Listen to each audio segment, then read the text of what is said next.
Milieu de terrain technique, déstabilisateur de défense, jeune espoir anglais et désormais indiscutable dans son club du Lille Olympic Sporting Club. Aujourd'hui, on parle de la pépite du mois d'octobre.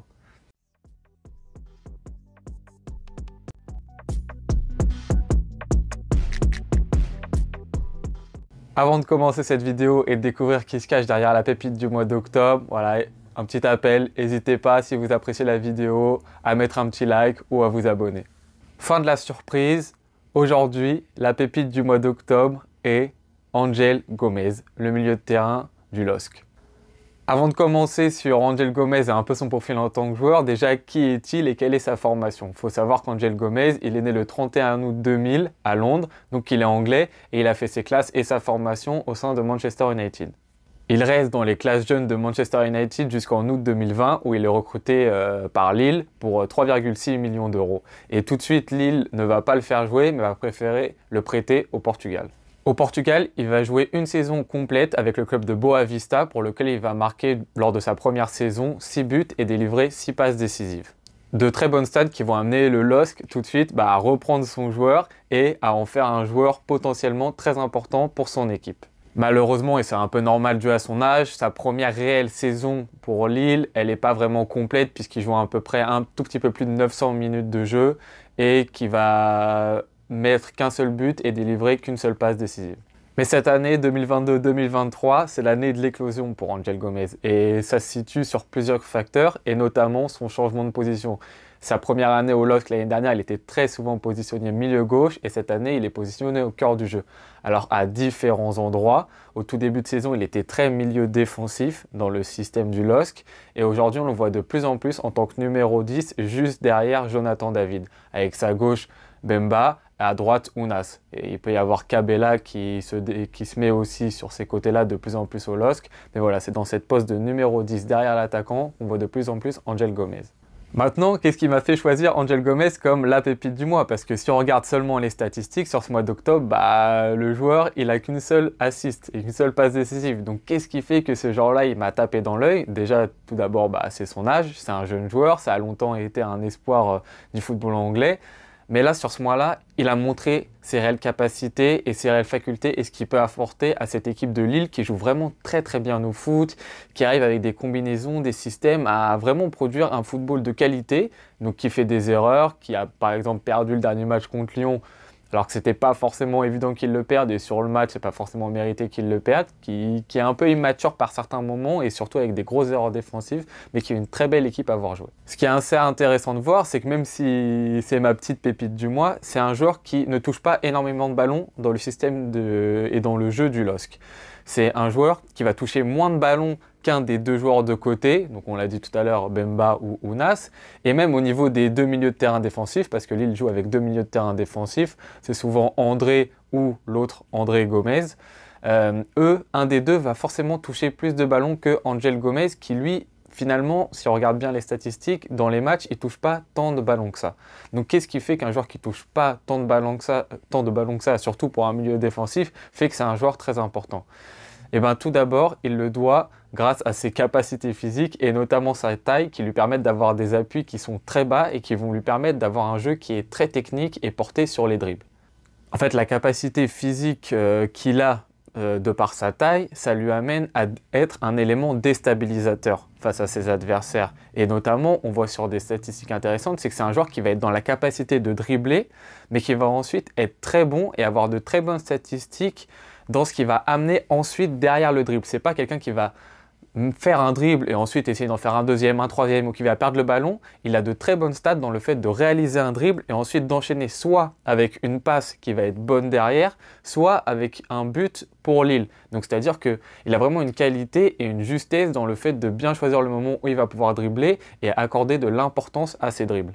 Donc on connaît très bien ce genre de joueurs, voilà, c'est les joueurs très petits qui ont des appuis bas, qui sont très déstabilisants pour des défenses, qui sont très jolis à regarder, qui des fois manquent un peu de physique, mais c'est des fois ce genre de joueur qui manque un peu, qui nous fait un peu rêver, voilà, ce genre de petits joueurs dribbleurs, etc. Et aussi ce que ça va apporter au Lille, c'est que Angel Gomez, reçoit et fait commettre à ses adversaires beaucoup de fautes. Donc ça va apporter à Lille aussi des coups francs, des situations intéressantes à jouer durant leur match.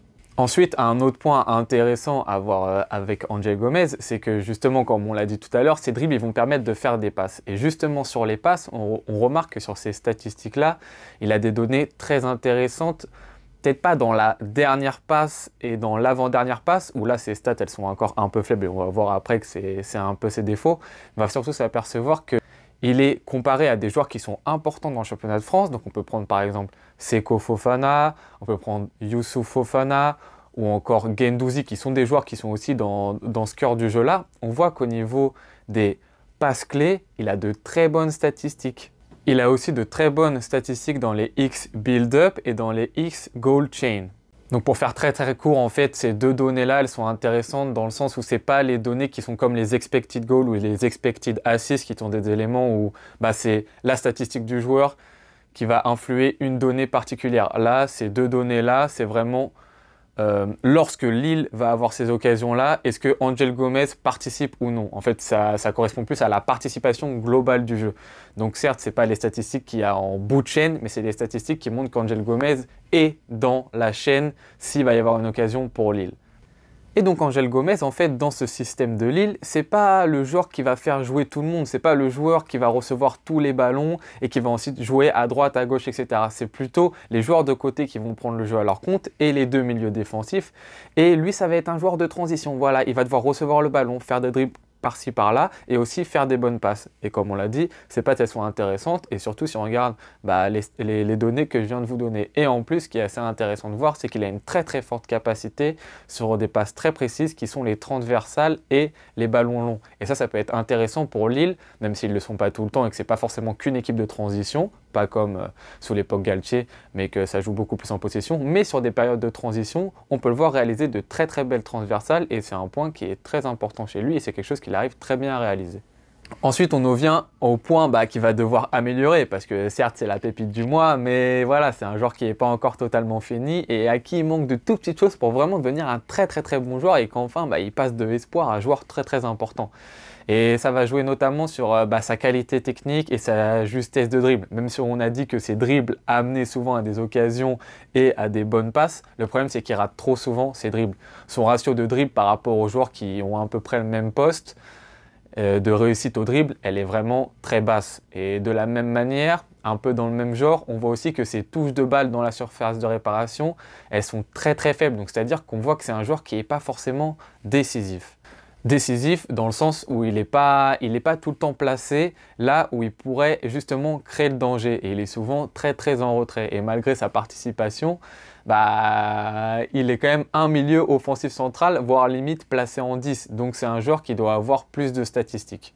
Et ça, on le voit très très bien dans les statistiques qui sont les expected goals et les expected assists, donc les passes qu'il aurait dû faire, les passes qu'il aurait dû faire ou les buts qu'il aurait dû marquer.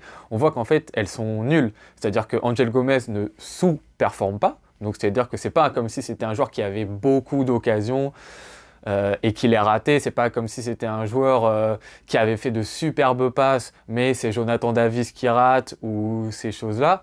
Non, c'est juste qu'il est au niveau auquel il se crée des actions. Il ne marque pas, il ne fait pas de passes décisives parce qu'il n'a pas ces actions-là. C'est pas parce qu'il est en sous-performance et il ne fait pas non plus de surperformance. Il n'est pas en train de surperformer. Mais il est pas, voilà, il est dans une statistique moyenne.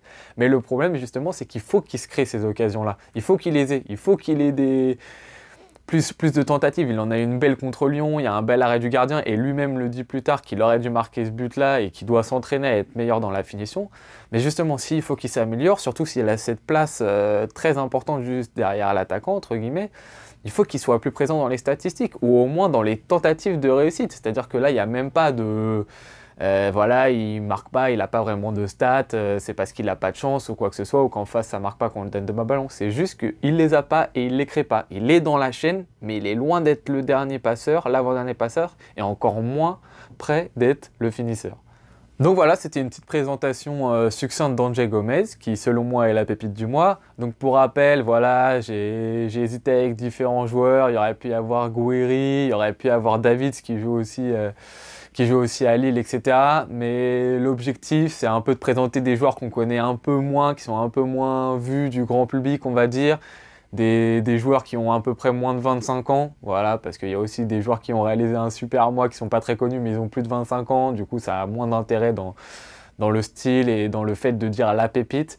Mais j'espère que, en tout cas, vous avez apprécié cette découverte, que vous allez suivre de près, parce que moi, je pense sincèrement que si voilà, il corrige ses petits défauts, ça peut devenir quelque chose de grand et qui risque pas de rester très longtemps à Lille. Et voilà, je vous souhaite une très bonne journée et je vous remercie. À très bientôt. Ciao.